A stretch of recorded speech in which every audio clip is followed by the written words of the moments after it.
Welcome to the Canine and Feline Behaviour Association. My name is Colin Tennant, the Chairman. I wish to give you a guide and an overview of what's involved in being a canine or feline behaviour practitioner in this organisation. It is open to all people of all ages, but especially those people with good life skills. In other words, dealing with people. It is a rewarding profession in more ways than one, offering a fantastic career prospects. No doubt, passion should be the basis for one wanting to enter this new career. A professional practitioner needs to understand the specific breed traits of cats and dogs and how these complex animals work in society with their pet owners. The feline discipline is mainly psychologically driven, having a good understanding of what makes cats tick. The feline discipline is primarily psychologically driven, and such knowledge of the species is essential. This is addressed later in this film. In contrast to cats, dogs are a pack-orientated animal, hence why they're so popular in Britain today. They love being around people. However, they too bring with them specific species behaviour, and as such, this in itself can bring problem behaviours when we don't fully understand what makes dogs tick. However, for most dog owners, they are a joy. We all, or we should all, enjoy dogs. Dogs also need a formal education, and quite a strict education of training. They understand through obedience what they can and what they can't do. Dogs come under the law, the criminal law, especially the new Dangerous Dogs Act. Therefore, dogs and you as owners are responsible in public places. A dog cannot be allowed just to do as it wants, run across roads, perhaps cause accidents. You need to control a dog. Therefore, obedience training is critical to the dog's early development. Understanding this as a practitioner is important. Although as practitioners we want to teach people to understand the dog's mind, the pack instinct, and how dogs interact with us, equally as important is the dog training. We need to understand the inherited drives that dogs bring into your home, and separately the different individual breed drives. Dog breeds have modified how dogs think, their mind. So a breed like a husky is very different to that of a basset hound. They are the same species, but they act in very different ways due to how they've been bred over hundreds of years. The practitioner needs to have a level of accredited academic study combined with vocational experience to be proficient and obtain a great knowledge of breed-specific behaviours. However, many applicants bring to the CFBA quantitative experience, which we call vocational training. This too is valued and considered by a new applicant for the CFBA, whether that be feline behaviour or canine. Many applicants feel that understanding dog behaviour is all that they need to become a good practitioner. That's simply not enough. You have to be competent at training dogs and managing them. Let me give you an example. Aggression is the most common problem presented to canine behaviourists.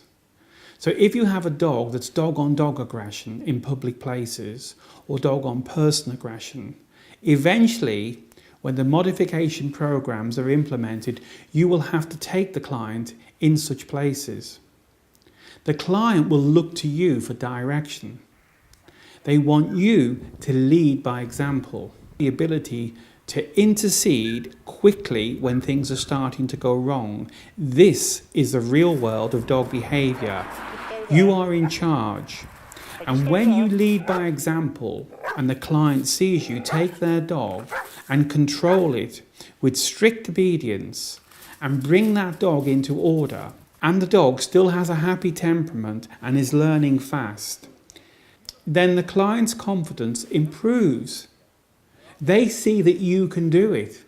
That is not the same as you telling them what to do in a written report. That's the real world linked to dog behaviour and psychology. Experience in learning the handling skills of dogs is vital.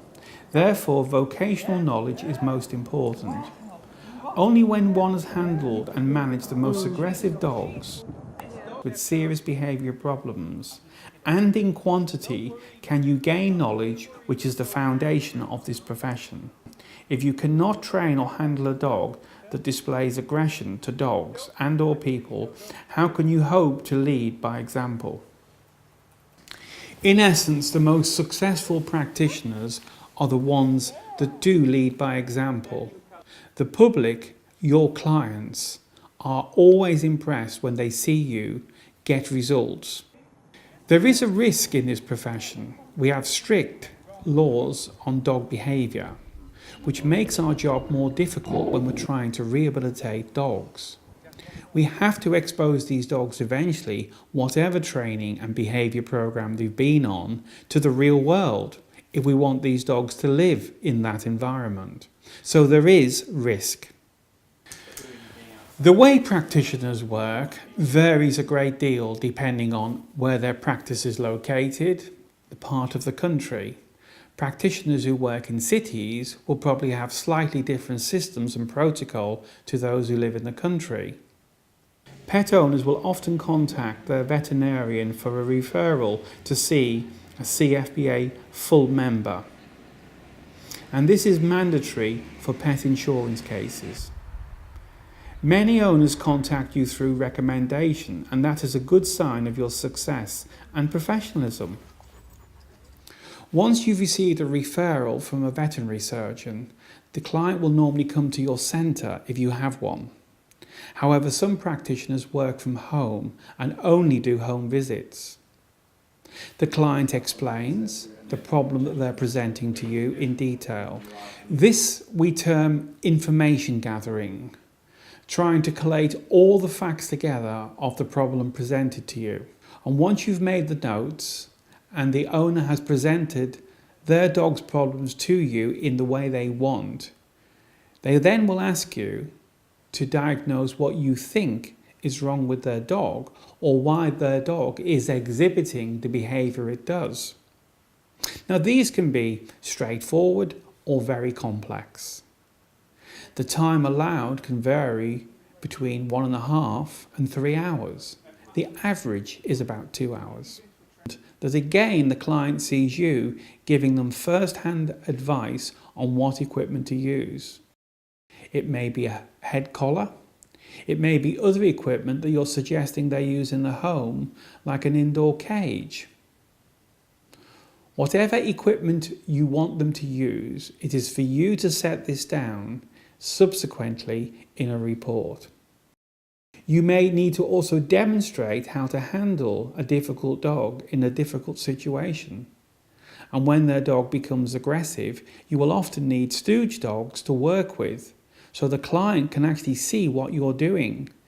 It is virtually impossible for a client to understand what you're conveying from writing alone. In the thousands of consultations I've conducted, in each case where I show calming a dog down, the dog is aggressive, it's on its back legs, it's barking, it's aggressive. This is the norm for this dog with the client. If they can see me reduce this in 10 or 20 minutes, by calmly showing them techniques, what to notice, when to intervene, when not to intervene, what equipment to use, that gives the clients great confidence that they too can achieve what the expert's achieving. This is how we learn. It's very important. Once the consultation is concluded, it's for you to explain to the client whether they will need to see you again, how that works, that they will receive a full written report explaining all that you've heard from them and your opinion of how they can solve their dog's problems. Once you set down the programs you want the client to follow in your report, and from the demonstrations they've seen, you do need to keep in contact with the client Now this can be by email or by phone. It's very important to maintain that contact. Feline consultations, by contrast, can be very different. Most cats do not travel well, so feline consultations generally take place in the pet owner's home. This is the best place to see a cat. However, on occasion, there may be a reason why you want to see a cat at your centre. The Canine and Feline Behaviour Association, through its sister organisation, the Cambridge Institute of Dog Behaviour and Training and Pet Behaviour generally, in this section you can find out what such a career has to offer, plus learning about the routes available to work, education and specific training courses that are available through accredited modules in the Cambridge Institute. We offer courses in canine behaviour and psychology. These also have workshops of 1, 2 or 4 days, and these are held each year in the United Kingdom. Many of our courses are distance learning, so people can learn at home in their own time and at their own pace. We are inclusive. We want people to be able to study and in a relaxed way. We pride ourselves in having the best tutors in Britain in canine training, behaviour and psychology and feline psychology. All our tutors have to have a minimum of between 5 and 10 years full-time experience in the field. Go online for study choices and how to apply for a new career in either canine or feline behaviour. The Canine and Behaviour Association is a fantastic, modern, cutting-edge organisation. If you want to develop a career as a practitioner, do look at our website and all our courses. I wish you well in all your endeavours, whatever you choose.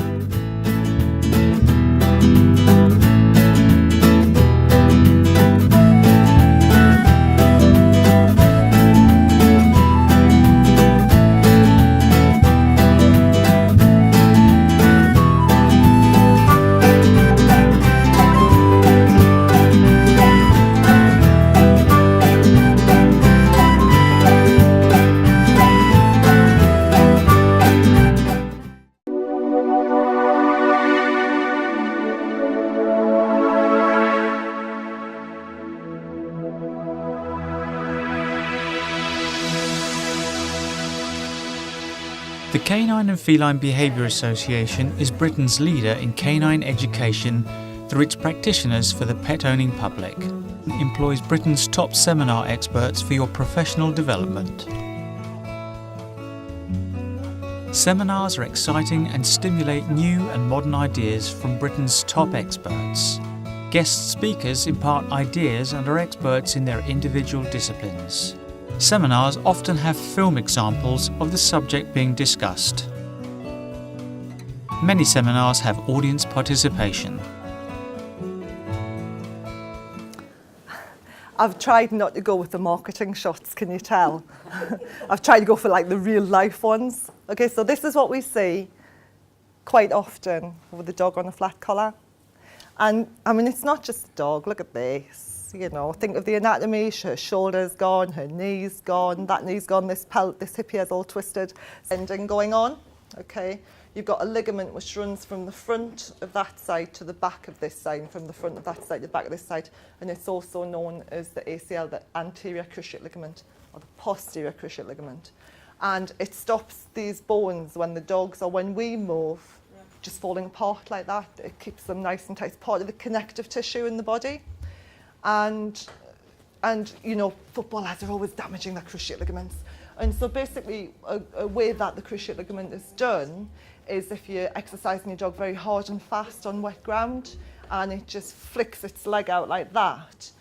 Boxers are prone to it, and more dogs are done on cruciate ligament damage running on lino. Do you know when they turn into the Disney dog and then they skid around the corners? And that's, if you haven't got any problems with your shoulders, stick your arms out in front of you.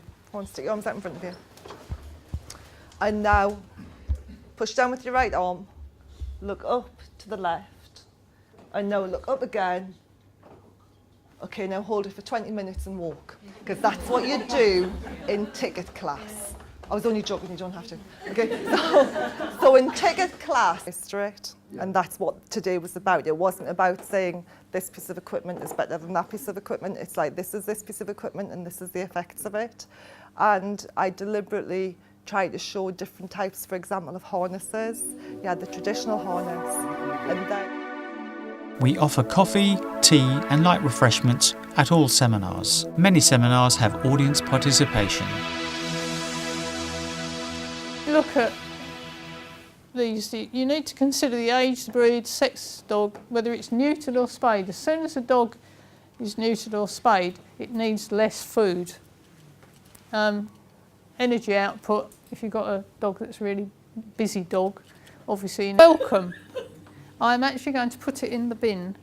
But if you look at it, it's unbelievable, isn't it? And there's gas coming out. the gas on the top of it, yeah. I mean, I'm going to leave it over there.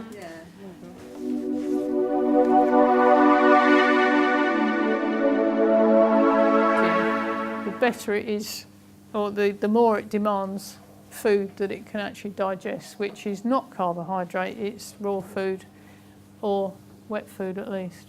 So I come down into the camp of being raw food or natural food, and I would steer away from the kibble. Is it true that raw food digests quicker than kibble? Yes, because the hydrochloric acid digests it. Our hydrochloric acid, which is a pH of 5 or 4, is sufficient to dogs. You can give them, you know, bones and things. Obviously, with puppies, you've got to make sure that the puppy knows what to do with it, because when you get a puppy from a breeder, quite often they've never seen real food. All they've seen is the inside of a bowl with, you know, one of these products in.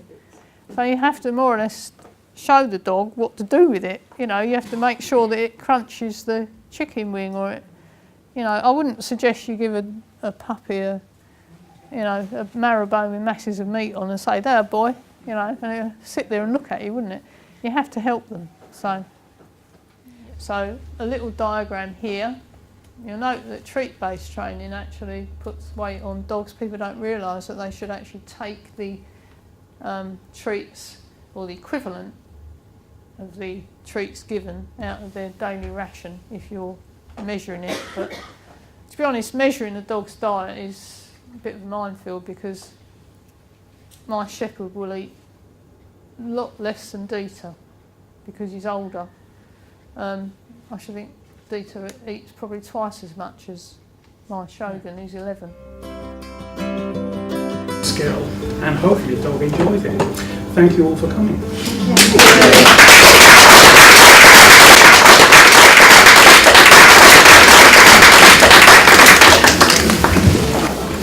CFBA venues are the best in Britain, air-conditioned and modern. The Kennel Club building in Stoneleigh Park near Birmingham offers great facilities. Seminar seats are booked rapidly, so do ensure your reservation online today.